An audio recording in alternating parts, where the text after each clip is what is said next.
उत्तर प्रदेश की अमेठी सीट और रायबरेली सीट को लेकर कई तरह की अटकलें लगाई जा रही हैं। सूत्रों की माने तो गांधी परिवार से राहुल गांधी और प्रियंका गांधी यहां से चुनाव नहीं लड़ना चाहते हैं।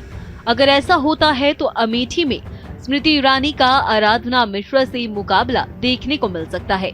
जी हां, यूपी की कमेटी ने रायबरेली और अमेठी को लेकर फैसला गांधी परिवार पर ही छोड़ दिया है। दरअसल रायबरेली और अमेठी को गांधी परिवार की परंपरागत सीट कहा जाता है।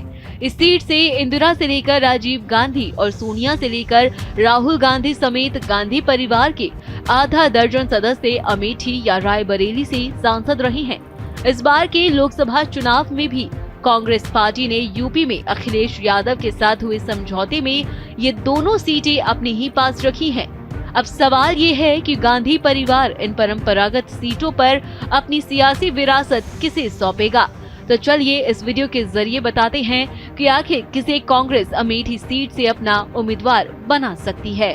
बता दें कि पिछले कई चुनावों में रायबरेली से सोनिया और अमेठी से राहुल गांधी कांग्रेस की उम्मीदवार हुआ करते थे, लेकिन सोनिया गांधी अब राज्यसभा जा चुकी हैं, जबकि राहुल एक बार फिर से केरल की वायनाड सीट से प्रत्याशी घोषित किए गए हैं। ऐसे में सवाल ये है कि क्या ये पहला मौका होगा जब नेहरू और गांधी परिवार का कोई भी सदस्य यूपी से चुनाव नहीं लड़ेगा। हालांकि कुछ सूत्रों का मानना है कि गांधी परिवार ने अमेठी और रायबरेली से उम्मीदवारों को लेकर अपना मन बना लिया है।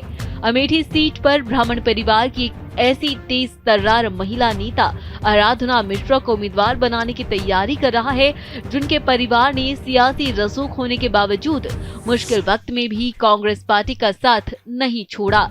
ऐसे में गांधी परिवार ने तिवारी परिवार की बेटी आराधना को ये संकेत दिए हैं कि इस बार परिवार का कोई भी सदस्य यूपी से चुनाव नहीं लड़ेगा, लिहाजा अमेठी या रायबरेली में किसी एक सीट की सियासी विरासत उन्हें ही सौंपी जाएगी। सूत्रों के मुताबिक कांग्रेस हाईकमान ने यूपी में पार्टी में विधानमंडल दल की नेता आराधना मिश्र मोना से अमेठी सीट से चुनावी तैयारियों में जुट जाने को कहा है। बता दें कि आराधना मिश्र मोना अमेठी और रायबरेली के पास की ही रहने वाली हैं। उनका जन्म 20 अप्रैल 1974 को प्रयागराज में हुआ था। उन्होंने इलाहाबाद यूनिवर्सिटी से 1997 में कॉमर्स से ग्रेजुएशन की पढ़ाई की। इसके बाद बिजनेस एडमिनिस्ट्रेशन में मास्टर्स की डिग्री हासिल की। साल 1999 में अंबिका मिश्रा से उनकी शादी हुई। उनके 2 बच्चे, एक बेटा और एक बेटी हैं। तो वहीं आराधना मिश्र मोना राज्यसभा में कांग्रेस के डिप्टी लीडर और वरिष्ठ नेता प्रमोद तिवारी की बेटी हैं। प्रमोद तिवारी दूसरी बार राज्यसभा के सदस्य हैं। इससे पहले वो एक ही पार्टी और एक ही सीट से लगातार 9 बार विधायक चुने जाने की वजह से वर्ल्ड रिकॉर्ड कायम कर चुके हैं।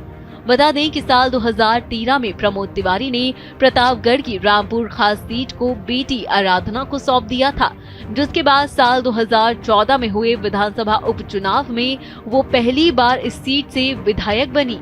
इसके बाद 2017 और 2022 के चुनाव में भी उन्होंने इस सीट से जीत हासिल की। विधानसभा चुनाव 2022 में दिए गए हलफनामे के मुताबिक आराधना मिश्र मोना कुल 34 करोड़ 6 लाख रुपए की मालकिन है।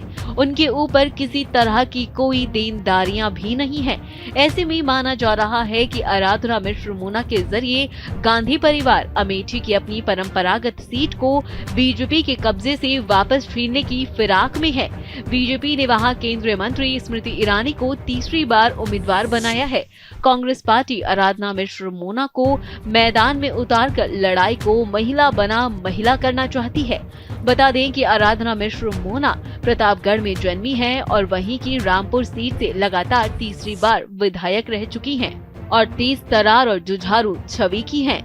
ऐसे उन्हें स्थानीय होने का भी फायदा मिल सकता है, क्योंकि उनका चुनाव क्षेत्र अमेठी की सीमा से सटा हुआ है। आराधना को कांग्रेस के परंपरागत वोटों के अलावा जातीय समीकरण में भी फिट माना जा रहा है। बता दें कि आराधना का सिलेक्शन खुद सोनिया गांधी और प्रियंका गांधी वाड्रा ने किया है। कहा जा सकता है कि अगर कांग्रेस पार्टी आराधना मिश्र मोना को अमेठी से उम्मीदवार बनाती है तो इस बार वहां मुकाबला खासा दिलचस्प हो जाएगा। देखने वाली बात तो ये होगी कि क्या गांधी परिवार आराधना के जरिए अमेठी में अपनी खोई हुई विरासत को फिर से हासिल कर सकेगा या नहीं।